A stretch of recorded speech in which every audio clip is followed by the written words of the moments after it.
நமிதா கடந்த 2003ஆம் ஆண்டில் எங்கள் அண்ணா படத்தின் மூலம் தமிழ் திரையுலகிற்கு அறிமுகமானார். 13 ஆண்டுகளில் அவர் தமிழ், தெலுங்கு, மலையாளம், கன்னடம், குஜராத்தி, ஆங்கிலம் என 6 மொழிகளில் 45 படங்கள் வரை நடித்துள்ளார். இந்த 45 படங்களிலுமே கவர்ச்சி நாயகியாகவே வந்து போன அவர் முதல் முறையாக பொட்டு என்ற திகில் படத்தில் அகோரியாக நடிக்கின்றார். இதில் பரத் கதாநாயகனாக நடிக்கின்றார். இது பற்றி அவர் கூறுகையில், கடந்த 13 வருடங்களாக என்னை ரசிகர்கள் கவர்ச்சியாக பார்த்துவிட்டனர். தினமும் பிரியாணி சாப்பிட்டால் சலிப்பு ஏற்பட்டு சாம்பார் சாதம் சாப்பிட வேண்டும் என்ற ஆசை வரும் அல்லவா?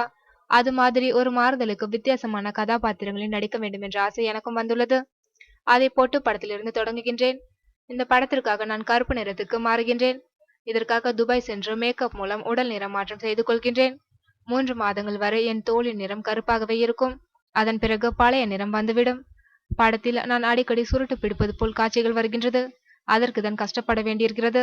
நான் தினமும் ட்விட்டர் மூலம் ரசிகர்களுடன் கலந்துரையாடுகிறேன். நிறைய பேர் என்னை காதலிப்பதாக கூறுகின்றனர். அவர்களின் காதலே போதும், கல்யாணம் எனக்கு தேவையில்லை என்று கருதுகிறேன். வாழ்நாள் முழுவதும் நடிகையாக இருக்கவே ஆசைப்படுகின்றேன். அதற்காகவே 96 கிலோ எடையில் மிக குண்டாக இருந்த நான் கஷ்டப்பட்டு 73 கிலோவாக குறைந்தேன். இன்னும் 8 கிலோ எடை குறைக்க இருக்கின்றேன். இயல்பாகவே நான் துணிச்சல் மிகுந்த பெண். பேய்களுக்கெல்லாம் பயப்பட மாட்டேன்.